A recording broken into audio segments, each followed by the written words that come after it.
We give it a couple more minutes? Sure, that's fine, Sherry. Okay.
It's as dry as a desert. It's as dry as dust. She said it was dry as dust.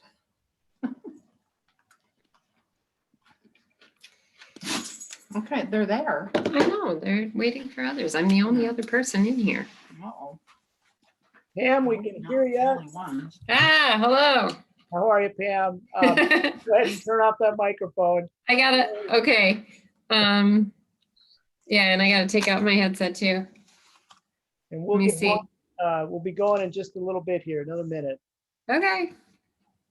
I'm used to using Teams, so Zoom is a little different for me. No worries. There we go. I found the little red button. Sherry, Yes. it's Joan Cornwell. Joan. Heather Cornwell said she did not get the link. Is there any possibility you could send that to her right now? Yes, I can. Okay, good. Thank you. Let's see.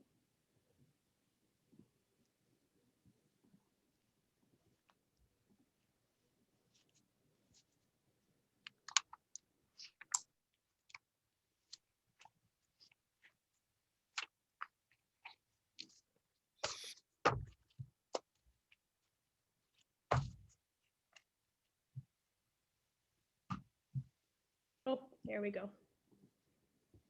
Thank you. Yes. Okay, tell her it's on its way. All right. So maybe I'll just do, maybe just get started with my introduction real quick, and then we can get going. Michael, if that works for you. You bet. All right. So hello, everyone. My name is Sherry Stella, and I'm the Director of Pastoral Ministries at St. Joan of Arc. I want to thank you for being here tonight for our presentation on grief, loss, and family resilience during the COVID era. And this is our second presentation out of 4 that Michael and Callie will be leading us through. So I want to just thank you again for taking this time to be here with us. And Michael and Callie, thank you again. I learned a lot from our last session, and your words of wisdom really stayed with me through the week. So I really want to thank you for what you provided us, and you are such a great asset to our community. So as we always do, is we begin our sessions with prayer. So I invite you to take a deep breath and pause. And if you could just close your eyes as I share this prayer of hope with you. It was given to me right as the pandemic was getting started, and it is one that just continues to inspire me. So if you have your eyes closed and you're breathing deep, listen to the words that I'll pray with you now. A prayer of hope. Loving God, we are in the midst of great crisis in our communities, in our country, and in our world. Guide us with your light in this time of darkness, so that we may see the way forward and be the light to those who need it.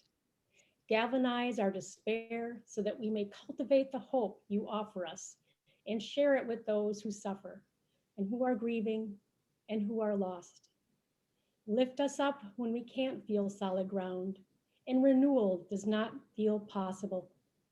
Help us to cling to the deep knowledge that darkness will not extinguish the light, that healing is always possible, and that the spirit of wisdom and power will lead us on our way. In your name we pray. Amen. Okay, I'll turn it over to you, Mike and Callie. Thank you so much. Well, we are just grateful to be with you here again tonight. Callie and I are two clinicians, and we work at Traverse Counseling, consulting in Plymouth, near St. Louis Park, Golden Valley. We're off 169 and 394. Tonight's topic is grief, loss, and family resilience during the COVID era. And so we come to you today giving you just some thoughts about ways to look at this. We're hoping that if you have questions, we would just ask that you use the chat function. And just a reminder to have folks to mute your microphones, and you can certainly shut off your cameras. So as you write in there for the chat function, we will do our best to respond to those. We'll have some time at the end to dedicate to some questions and answers if people have them. So I come to you today as a parent. I've got two sons of my own. My wife and I do our best with the 16-year-old and the 14-year-old, trying to navigate these extraordinary times. Dedicated my life and practice to helping families. I believe they're the core and the most important thing in our community. And so I'm grateful to be here with you to see if we can provide some support as we all navigate these extraordinary times with COVID and other extraordinary events. Callie, I'll hand it off to you. Thank you, Michael. Michael said I'm associate of marriage and family therapy over at Traverse. I love talking about family resilience.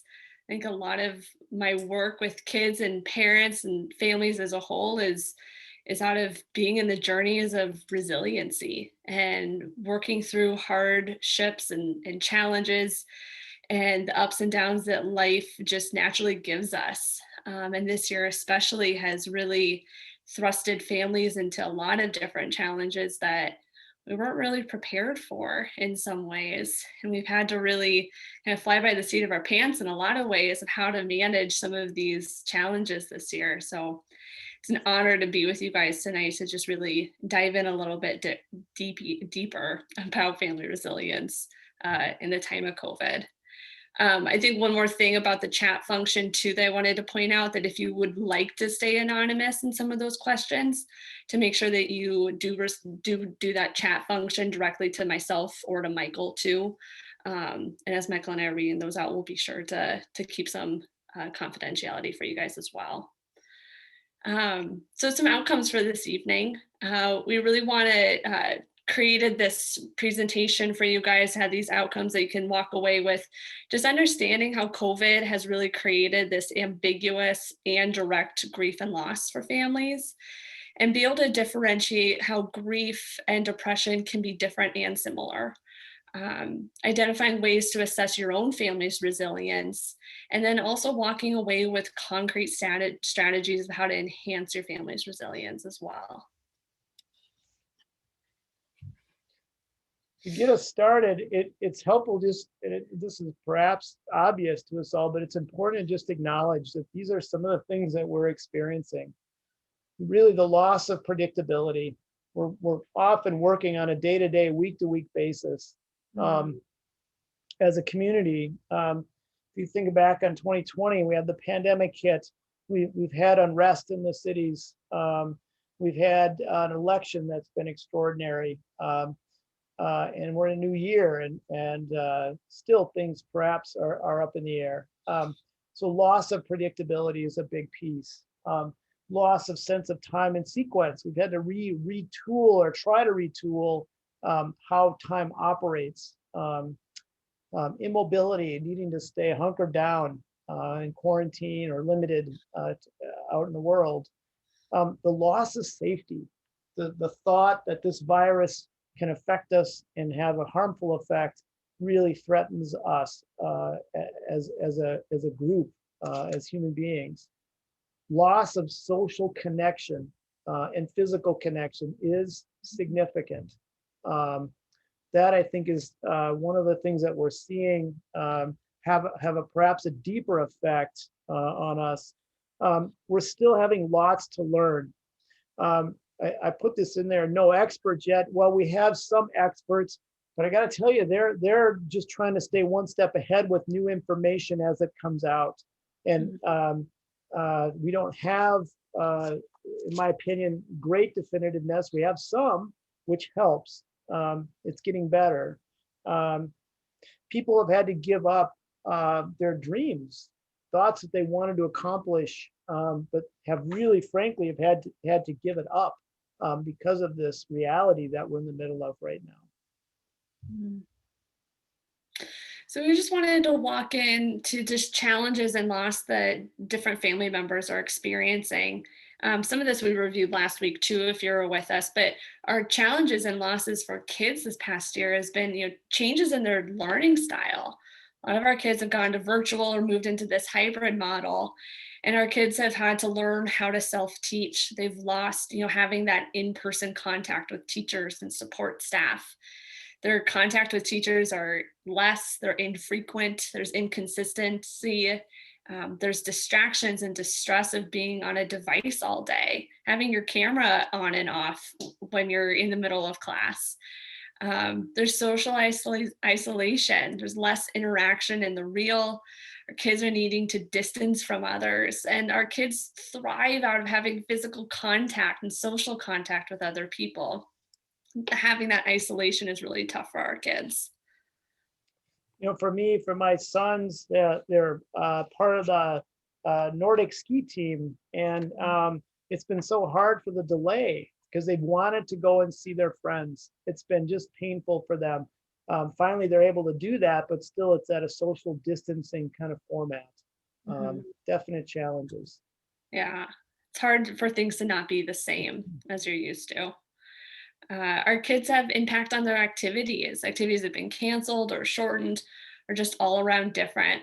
Their kids' school normalcy has changed and is different. And it's normal to grieve those kinds of changes and the loss of those special routines and events. I currently work with a high school senior, and we've talked this year of, missing out on senior homecoming and other traditions of, starting your senior year, touring colleges, especially being able to look at schools out of state has been really limited in being able to explore how the next 4 years of their life may look like.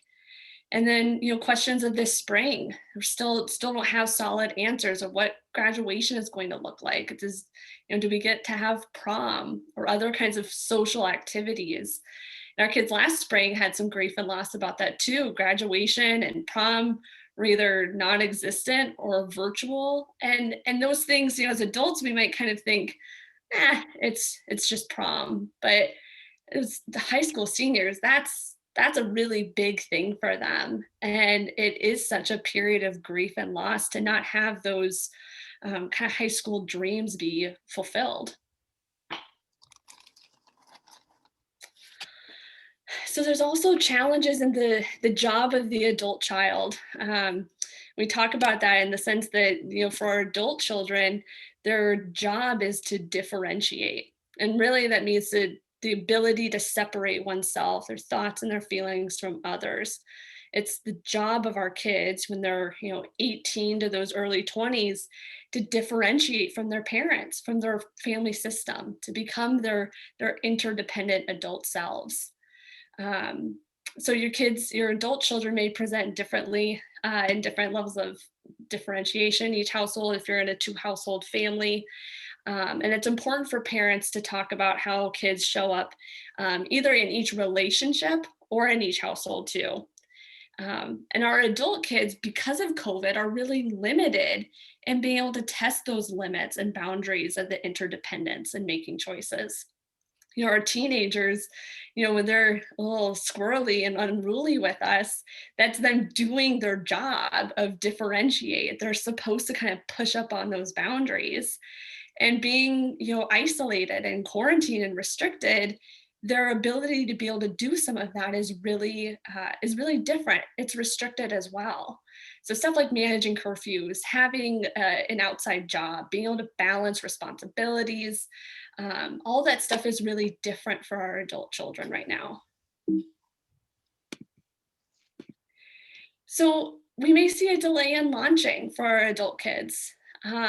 In when they launch, how they launch, they might have different or more intense struggles in doing so in the future, because our kids may rely on their parents for more things for a longer period of time, just given this year of being kind of stagnant.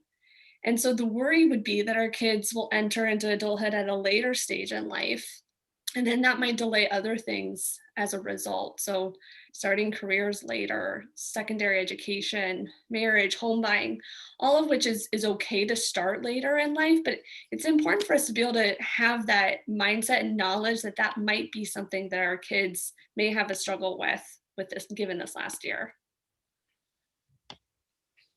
So yeah, it's been a challenge for kids, but also for a significant loss for us as parents.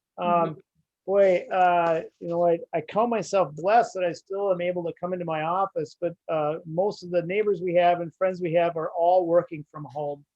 And it's really forced a restructuring with their kids, with their schedules, and trying to balance all of these things is extraordinary.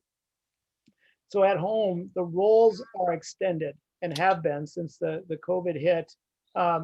Parents are having to take on these roles that are often done at school. And as a result, there's less alone time. We're seeing lots of families having to find ways to eke out some individual time and time with your spouse or partner. And the common question we get is, where's the off button? It's hard because it feels like we're on all the time. And it's forced us as families to struggle with the decision making and figuring out what's the alignment we want to do around safety, social distancing, mask wearing. Is it okay to go and do this activity or that activity? What's the risk? And really having to struggle to navigate that discernment. My kids have friends that they are so close to that live west of Hutchinson and have desperately been on me to my wife to say, we want to go see him, we want to go see him, we want to go see him, can we go see him? And we've had to say, no, it's not yet. And that has been very hard for them. So we're having to deal with the grief and loss that our kids are having. So as a family, this is an interesting one. We're seeing the challenges about how do we have time together and how do we have time alone? We're seeing families struggle with that. Commonly, we're seeing families say, well, we're in the home together, but we're feeling less connected than we did pre-COVID. We're having to look at how we change our traditions for holidays and celebration. We're clearly not able to connect with extended family and certainly have people that we've lost. And we have not been able to grieve in the normal way that we've been able to grieve in the past. And so these are certainly things that are losses that are a result of this current circumstance that has really frankly been of no control of our own. It's been out of our control that we've just had to live with and operate to take the side of safety in managing this.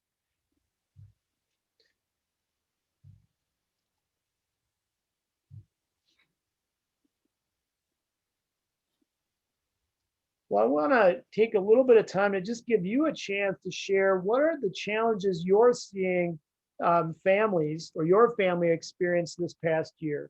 You shared some, but I'm curious to see what other things have you guys experienced or have seen others struggle with that we haven't mentioned. So wanted to give people a chance to just use that chat function and share with us some ideas of what you're seeing.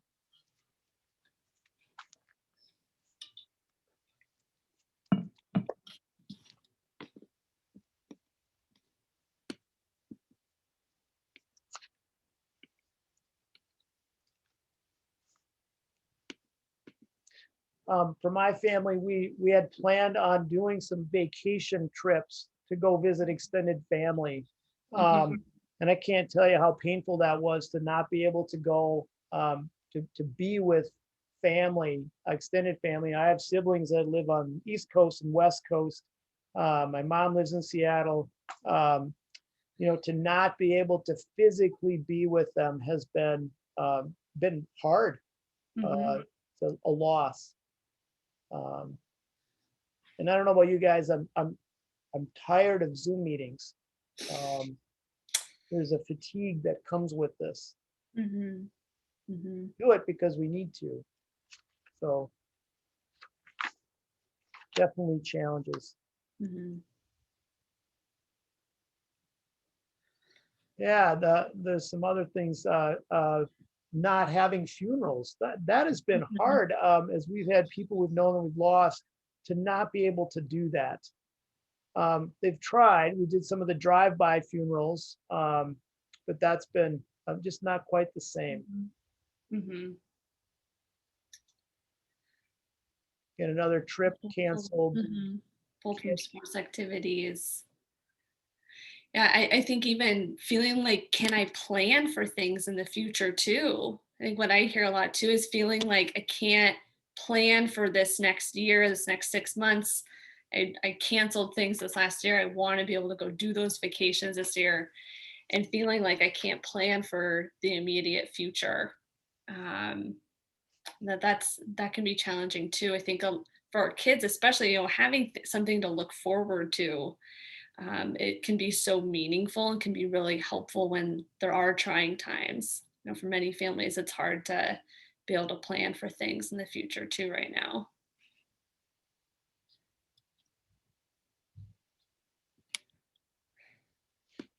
So one of the things that we wanted to share with you is the notion of ambiguous loss and a direct loss.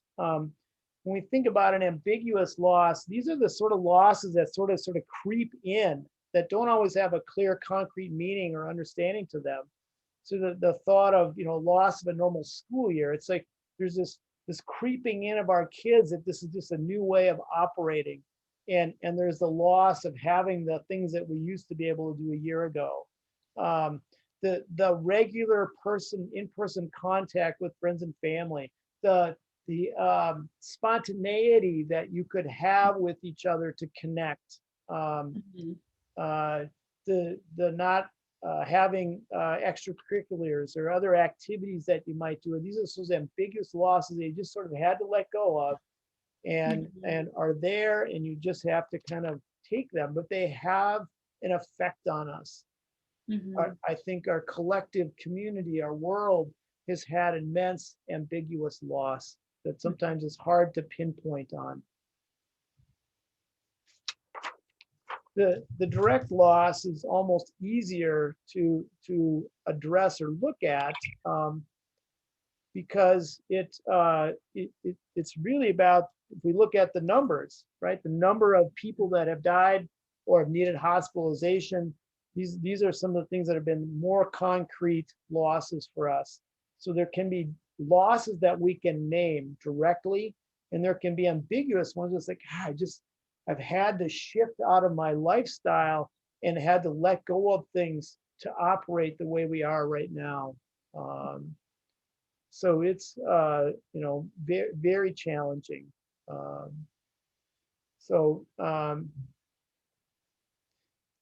There's a question here about protocol. If one of our family members contracted COVID, this is another thing that's forced families to have to think strategically about, how do we work with this? What happens if a family member contracts COVID? And so then it's how do we operate to make sure we try to keep everybody safe? And also we see families that can have differing values. We've seen divorced families, or one family is clearly wanting to take action, and another family member or the other household is not, or looking at it very differently.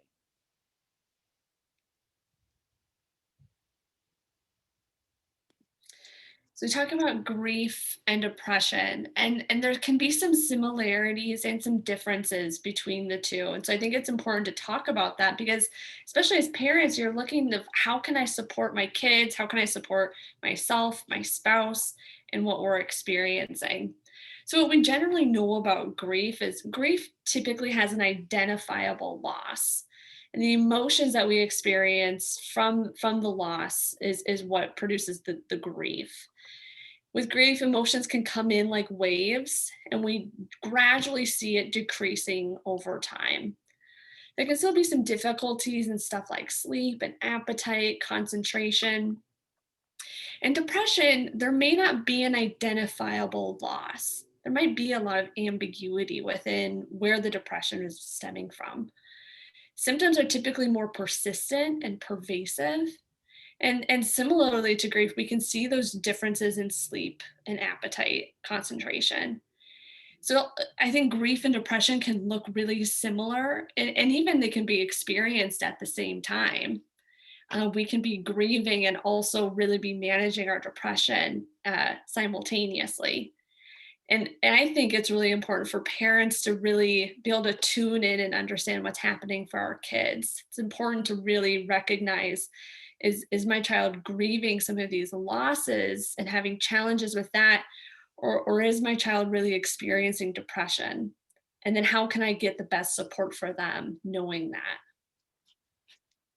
You know, Callie and I get families sometimes will call us, but they're not sure, they're just worried. And sometimes we'll get families coming in trying to say, hey, I'm worried about my son or daughter. Can we sit down together and talk about this? And sometimes that's enough to help you see that, yes, this feels like more of a grief or ambiguous loss, but also to help clarify what does depression look like for their child or their family member is important, because sometimes it's not always clear.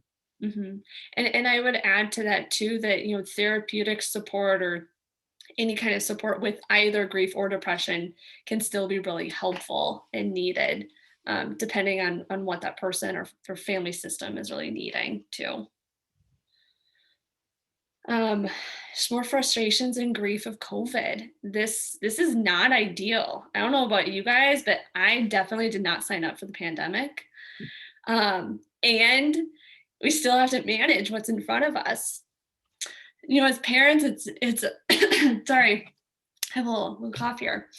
It's important for us to manage our own stuff so that our kids aren't taking it on. It's important for parents to be able to take care of themselves and their kids, and that kids are not assuming the responsibility to take care of parents.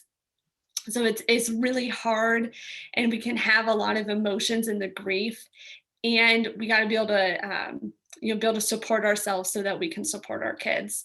And I think Michael and I have some strategies and some ideas for you guys of really how we can walk into some of that too.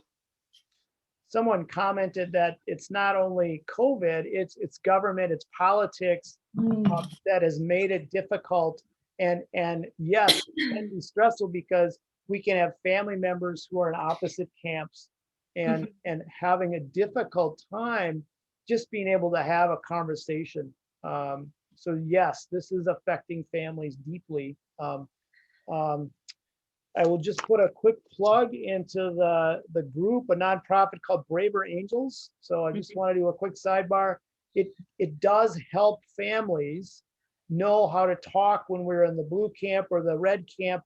How do we come together and have constructive dialogues? So if you want something that could be very valuable for your family, I've introduced this to my children, and it is very, very well put together. So Braver Angels is worth Googling. Agreed. Interested. So what do? We have our kids that are in these difficult spots.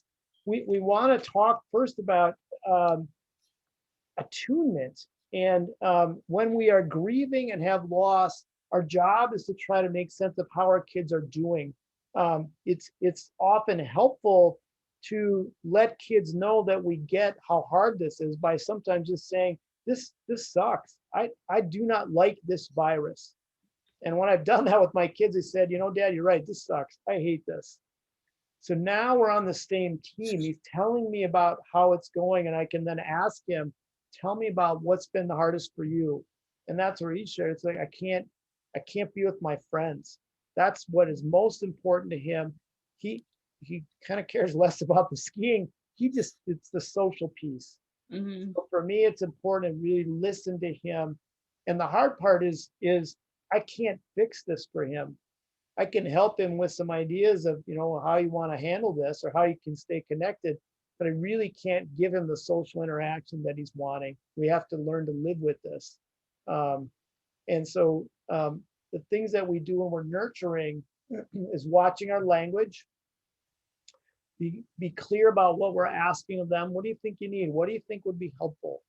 Or if they're stuck on something, you can help them by just saying that. It looks like you're kind of stuck on this. And what do you need? How can I be helpful to you? Check body language. We're always watching the nonverbal cues our kids give us.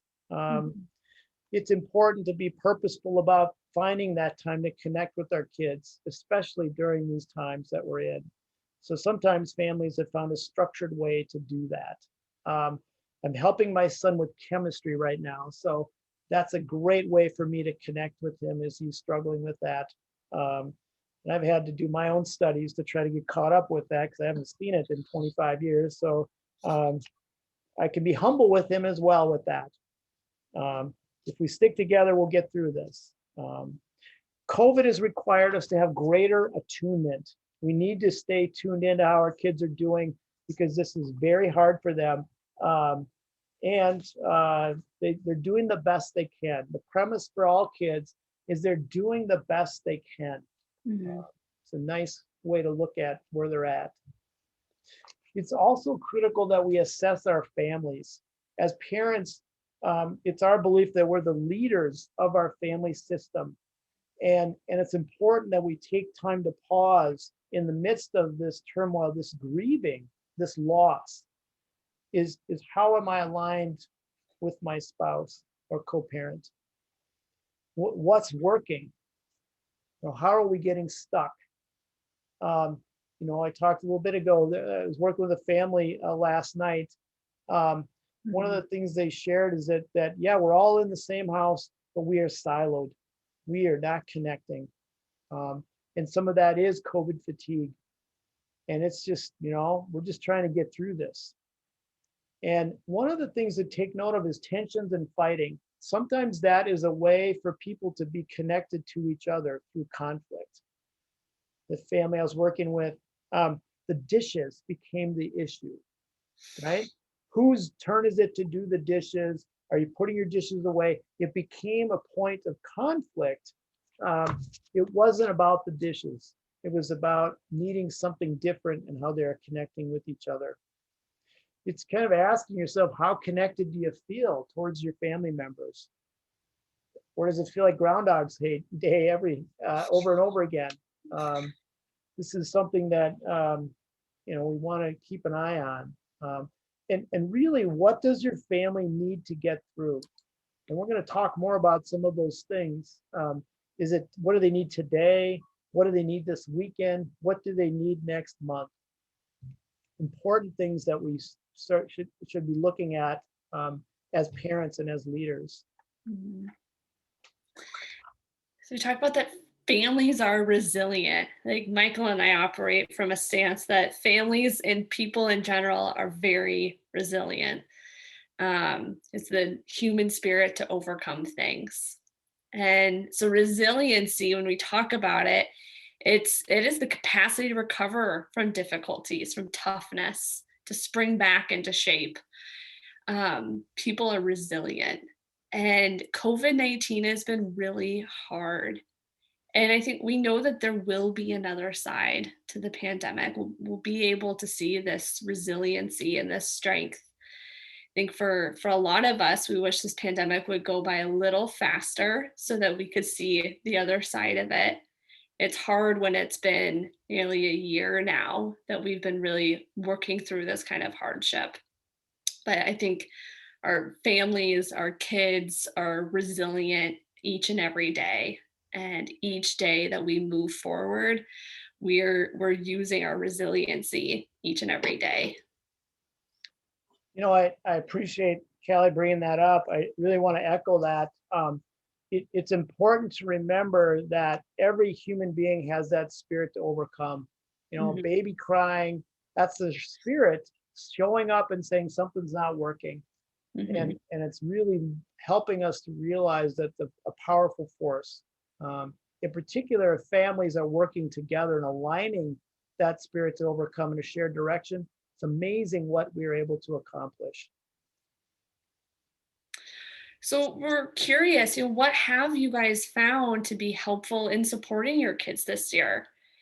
Have there been ways that's been supportive throughout, that's been helpful?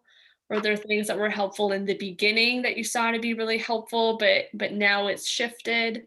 I'm just curious of what you guys as parents and families have found helpful this year.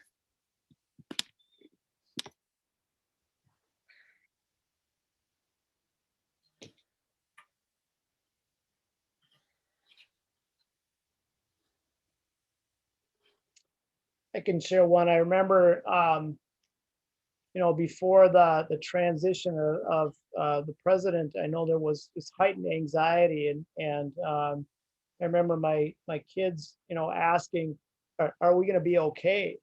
Right? They're getting worried, and I said, we are okay today, and I know that we'll wake up and we'll worry about tomorrow, but today we are okay.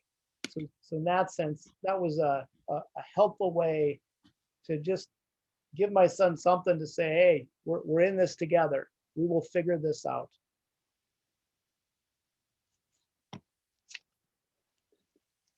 Oh, there's a good one. Friday pizzas and movie night. Great idea. That's a great idea. Having individual time away, especially short visits to grandparents and others outside and socially distanced, has been very helpful. Yeah, we've had an added challenge to Minnesota here in the winter. Those outdoor social distancing is another level now. I get really bundled up. I don't know if I'll do that this weekend when it's 2 degrees out.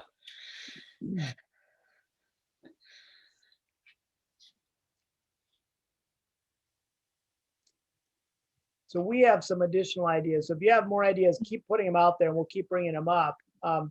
One of the things that has been helpful for families is to help reframe the problem, okay? And from one big overwhelming big thing to keep it really simple, that we just got to worry about today. And if you are aware of, folks that have been in recovery through AA, they have some wonderful slogans. One day at a time. Let go, let God, and hang on to your hat. Kids in school, I think we've been talking about this. Your job is to make sure your mental health is intact. And that's our priority. We believe we can recover the academics at a later date. Keep it simple. These are important pieces that help sort of reframe the problem. That are, I think, helpful for lots of families that kids can resonate with. Michael, we got a couple more comments here. Sending the driving age teen on short errands to get her out of the house. I really like that one. I think that's a nice break for parents and for teen in those instances. Having each kid gets to pick an activity or board games, etc. It's a great way to include kids in that kind of decision making too.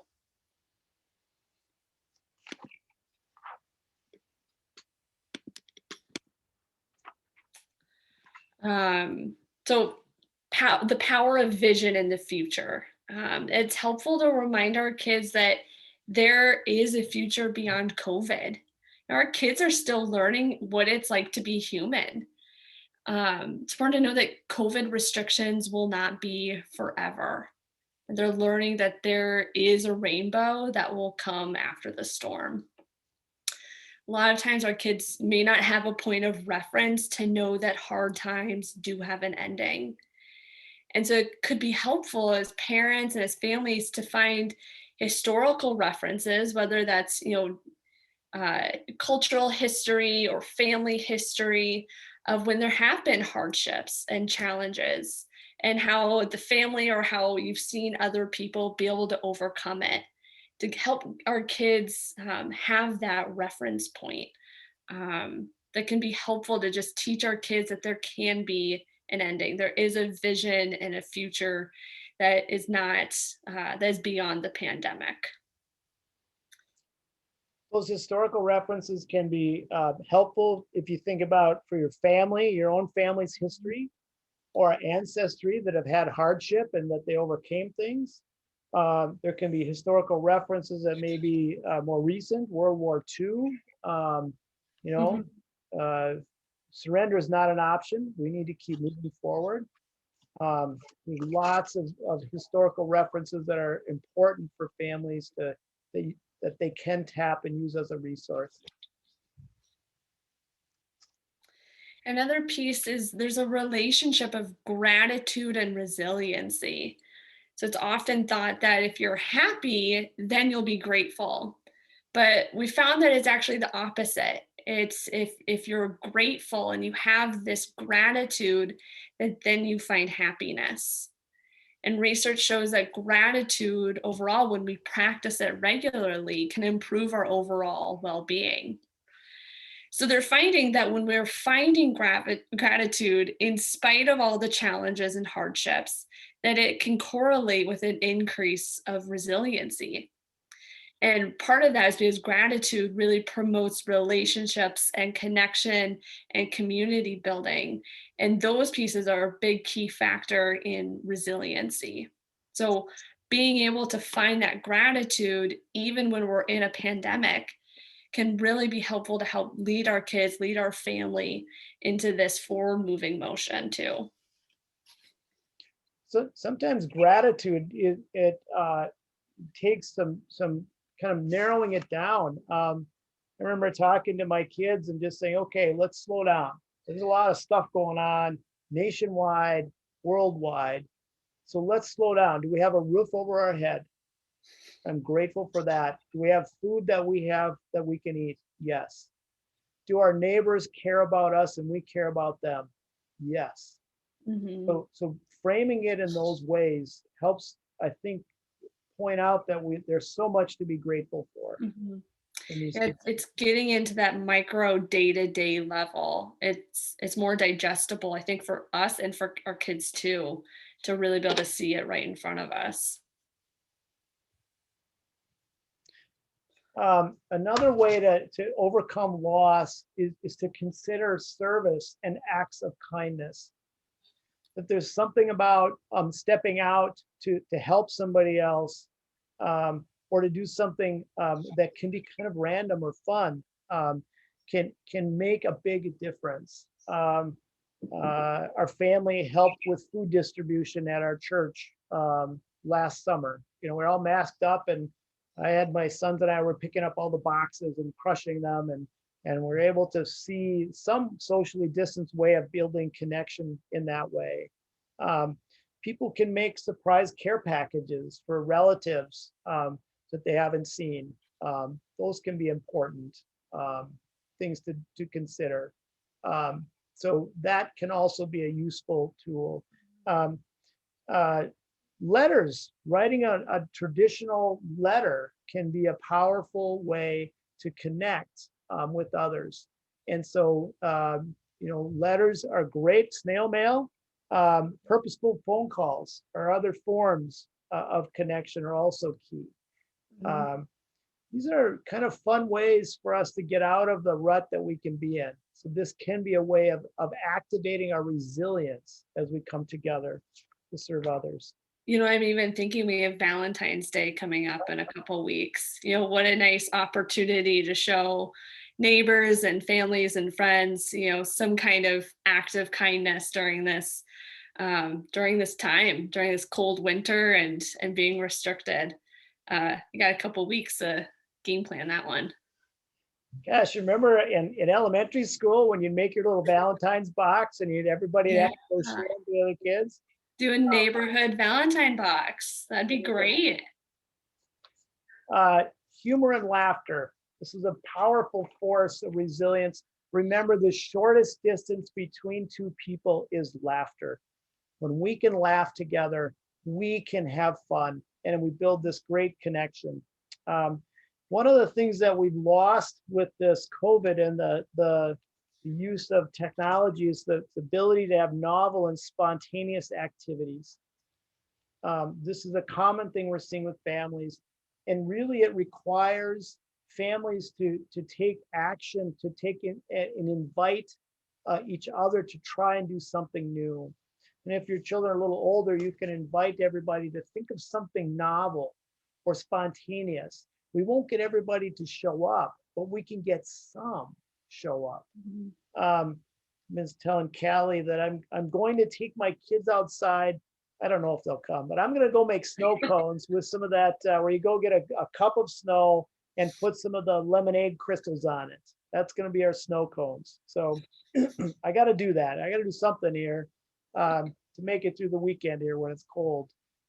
Reverse day. We're going to have dessert first, just to change things up, to make it novel and spontaneous. Humorous shows on TV.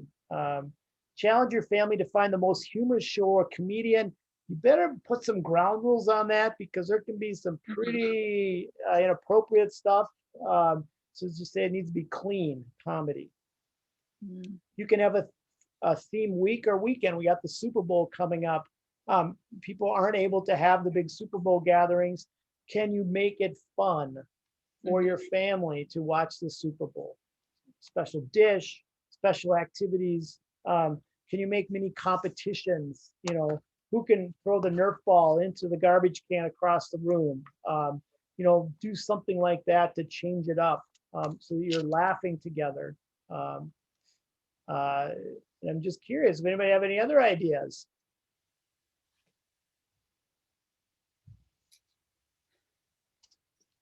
I got one, just each kid gets to pick activity or board game. Yep, have them choose one for game night. Would be a great idea. You know, my family, well, extended family a little bit, has done a distanced potluck. So we've met at a neutral house in the middle, and we all stay out of the driveway and exchange foods, and then go home, and then we enjoy over Zoom. It's been a nice way to connect as well. Cue puppy or cat videos. Those are always a guarantee smile, I think, in my book.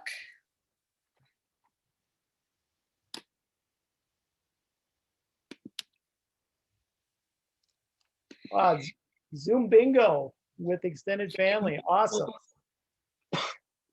That's a great idea too. So another idea is to talk about your family story. This is a big chapter in your family's life together. And so how do you want to craft your family story? What is the theme and the narrative of this time period in your family's life? What's leading your family through the hardship? How do you guys want to come out on the other side of this together? And what's going to get you there? Is it the connection that you guys have, your faith, your love, your strength and resilience? You know, what are those themes that you want to be able to lead your kids and yourselves through? So when we look back at 2020 and 2021, we have this memory, and we can have a sense of that resiliency even in the future when we think about this time. Don't forget rituals. I think it is a way to come together. I think it's important to acknowledge the losses of 2020. Many of us would like to forget it. I don't know if we can, and I actually think this follows up on the story piece. The rituals of coming together to talk about the losses we've experienced and the commemoration of resiliency. Here's the things that we overcame together. Right? Do you remember when this hit? Remember how we had to lock down? Remember how fearful we were? Do you remember how we came together? We made it work. Mm-hmm. Do you remember when we did this activity or that activity? Do you remember when you didn't have these sports you could be part of, and how we made it through?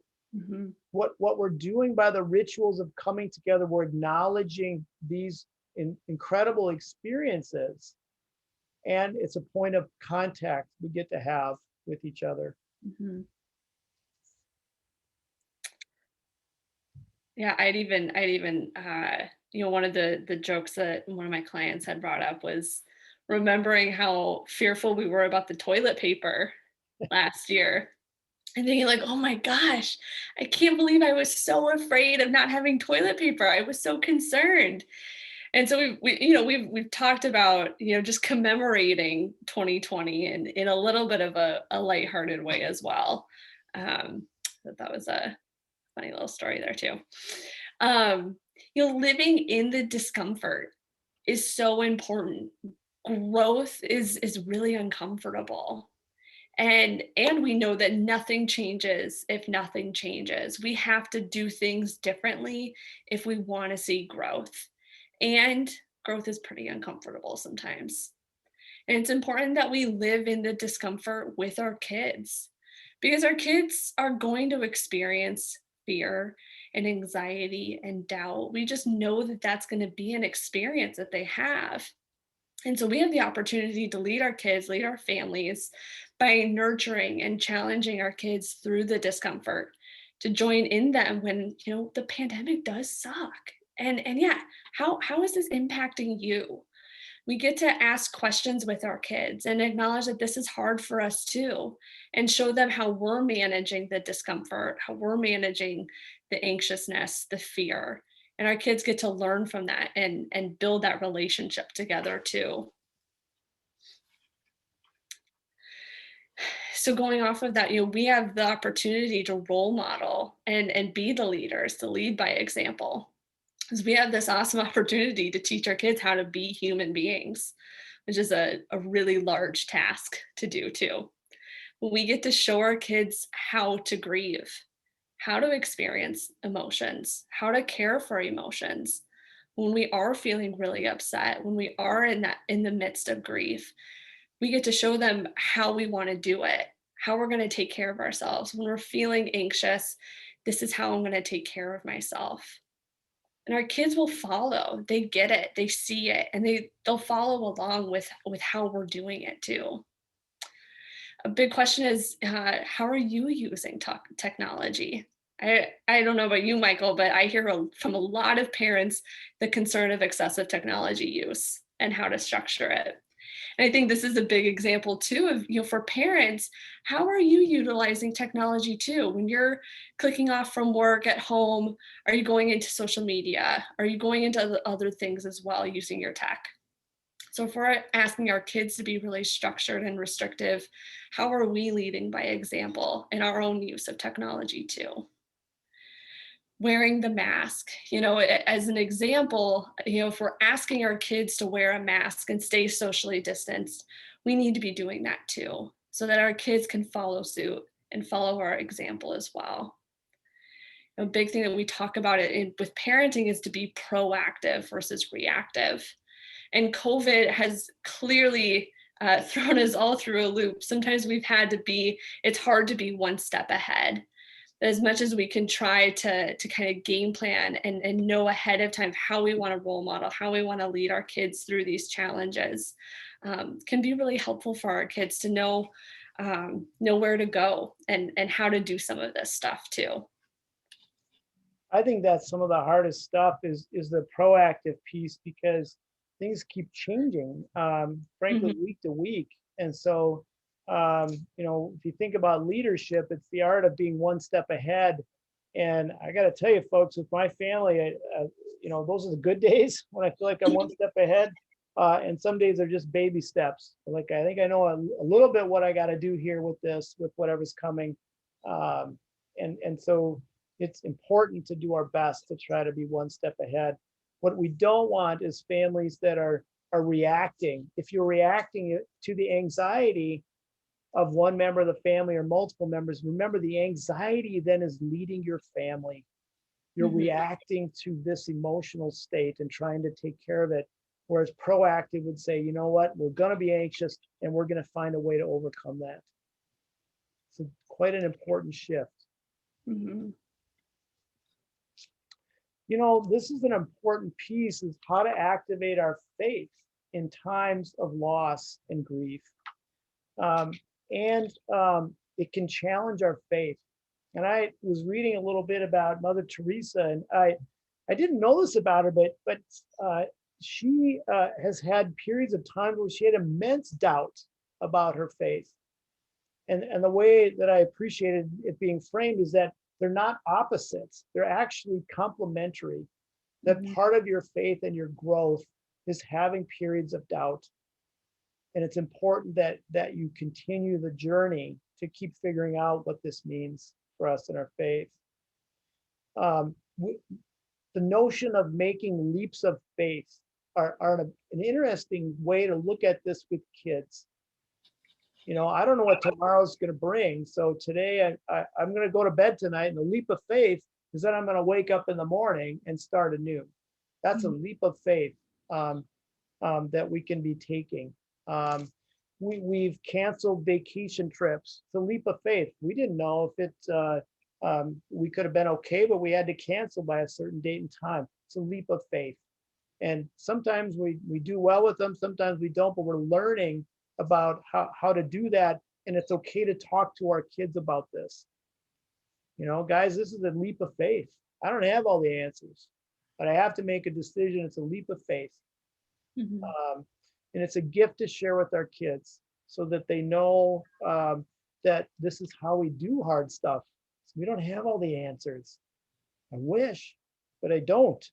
Um, the interesting thing for my family is that, you know, we've been watching church services, and my kids are a little squirrelier than they would be sitting in the pews, but there's a different dialogue that we're having. So for us, it's been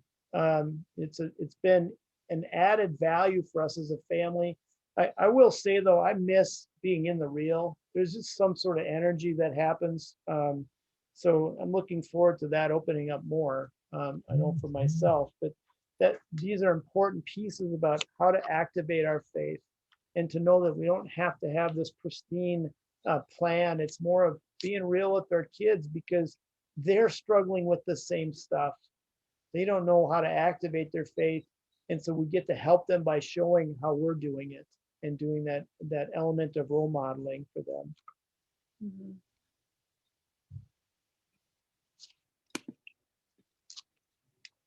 Well, the other piece that we do is caring for yourself before assisting others. This is the the air mask in the airplane rule. You know, we have to take care of ourselves, because if we don't, guess who's watching us? Mhm. You know, Kelly and I love this photo of this little baby here that is, you know, just a newborn, and how it's mirroring us. Our kids mirror us as they grow up. And so our job is to show them in the midst of the hardship of grief and loss that we're going to take steps to take care of ourselves. Mhm. Getting out and being active, sharing all sorts of ways that we can take steps to care for ourselves is really, really critical for our kids to see, because they don't know how to care for themselves.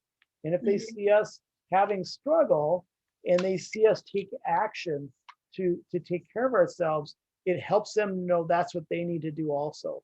And it also, in some ways, gives us license to say, hey, I'm taking care of myself.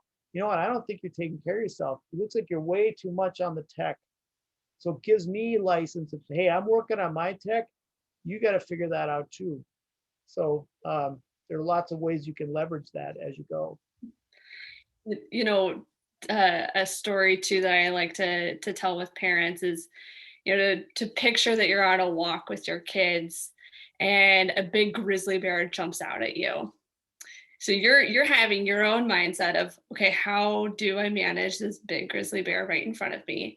And your kids are going to look right to you to know, hey, how am I supposed to react to this? And if you react out of fear and yell and run, your kids are more than likely going to copy you, because that's how mom or dad does it. It's how I'm supposed to react to this. Or if you're, calm, cool, and collected, I guess I don't know off the top of my head how you're actually supposed to react to grizzly bears. I'll have to look that one up. But if you react in a way that is safe and healthy, our kids are going to follow suit.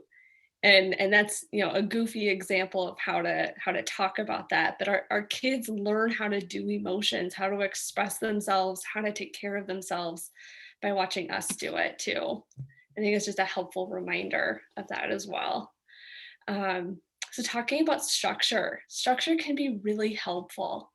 We know that structure reduces anxiety and that kids really thrive in structure. And that's what's been hard this year, is that at many times it's felt like there is no structure. We have school and work and home life, and it feels like it's been kind of chaotic at times. So as much structure as we can help provide for our kids, or at least giving them that guideline of, this is where the structure is, these are the expectations and the boundaries that I have for you as a student or within the home together, can be helpful for our kids. When our kids know, where they're supposed to be, who they're supposed to be with, what they're supposed to be doing, that can help reduce some of that anxiety. So controlling the controllables. I really like this picture in the background, because I think life feels kind of chaotic, and I think skydiving also feels kind of chaotic. And in the moment of skydiving, you can only control the controllables. You are literally flying in the air, and you can't control, how fast you're going, or, what's going to happen. You only have, yourself in the moment. And I think we can easily become anxious over the possibilities of the future. And quite frankly, the future is unknown right now. And so it's important to focus on, what do I have control over right here and today? What am I going to hold on to? And what will it cost me if I'm holding on to this? Am I prepared for this kind of loss? How will I handle the loss in a healthy way of the things that we are choosing to not have control over? And when your kids have questions, be honest. It's okay to not know everything. I know that's a big struggle for me. I like to know everything. And so I think a helpful response can be, I don't know what tomorrow will bring, and I can control what happens today. And that's the truth too. As much as we don't really like that sometimes, we have today and we can control what's in today. And I think that in and of itself can really help reduce our anxieties as well. One of the other things about resiliency is to know that you are not alone. You are part of a faith community. You've got Sherry here, who's a resource. You have friends and family and neighbors. Mm-hmm. And it is important that when we get into hard spots, that we know that we can reach out. It takes a simple call or a step, and that's an act of courage. We live in a culture that so much is wanting us to be able to say we can do it all on our own. Mm-hmm. However, I really believe that it's important for us to role model this, that we can be there for others and that they can be there for us.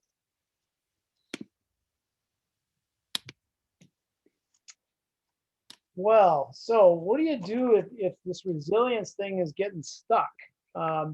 Sometimes you can access therapeutic support. And I want to talk a little bit about this because one of the things that we're advocating is that we have such a strong belief in families that often if families come together to talk about ways that things are getting stuck, we can help them move more rapidly through it. There are times though that an individual is really struggling and needing some help. When we work with families, we always work with the parents first. We want to make sure they have clarity of what's the strategy and the approach, because we believe that parents, if they know what to do, they'll do it, and we can help them and support them. It's a really important piece as we do this work with family, as families finding a need for more support. We're seeing The field still can do primarily virtual therapy work. However, we are doing, I'm at about half. Callie, you're a little bit less than that. So it's important as you look at what your family's needing. So it's a way of just considering choices and options. You know, the family I worked with last night was virtual. They decided that's what they wanted, and that was a good fit for them. There are times when families do better when they are coming in the real. Children sometimes more actively engage in therapy when they see that it's a family issue. Hey, we're stuck and we're going to go get some help, rather than you have a problem. It's saying we've got something that's not working for us and we want to figure this out. We always recommend that you call ahead to make sure this is a good fit.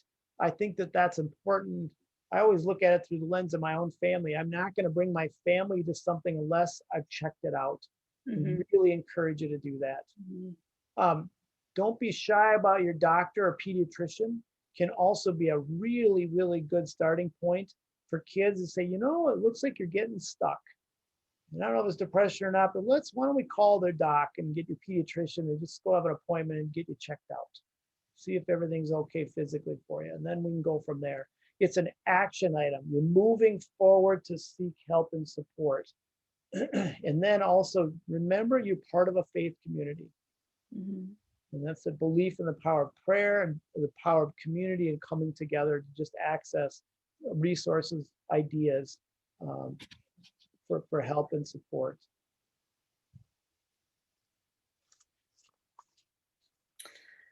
There you have it, folks. That was our part 2 of the series. We have 2 more parts coming up these next 2 Wednesdays. Next week, we'll be talking about what if your kid says no? I'm sure none of you guys have ever heard your kids say no before. But if you have, we want to talk about some practical tips of managing resistance and defiance, especially during COVID. And then that 4th part is going to be talking about technology and just strategies of being able to help our young people have healthy relationships with technology. I think that technology one is going to be huge, because I think when this COVID thing gets over, we're going to have massive withdrawal from technology, and it's going to be, I think, very difficult for some people, and they're going to need help and support. Agreed. Well, folks, we have some time for questions, and we'd be happy to give you our best at responding. So take a few moments now to share a comment or share a question, if you like, about today's experience.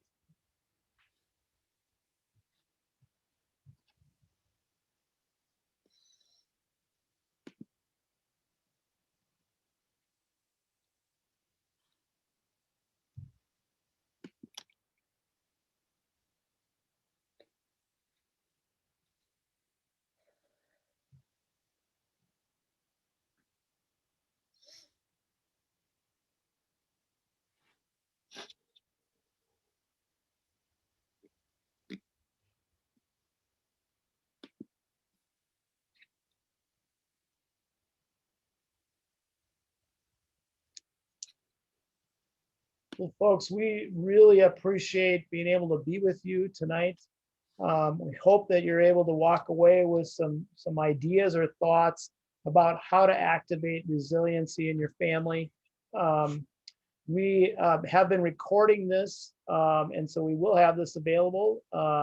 Sherry will be able to have that hopefully by the end of the week. We'll get this one and the last one to her, and the future ones will be as well. And then also we'll be able to have PowerPoint, a PDF download if people are wanting that.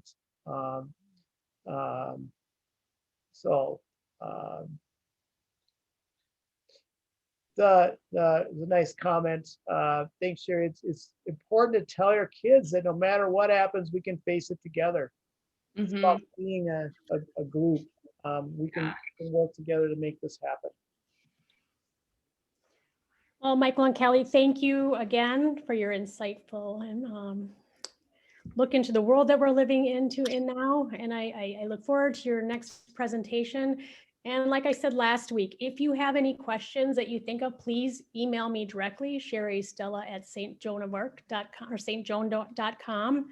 And if I don't have an answer, I will certainly find one for you. It's just important that you know that you are not alone, and that you are loved and you are supported. So please let us know if anything comes up for you.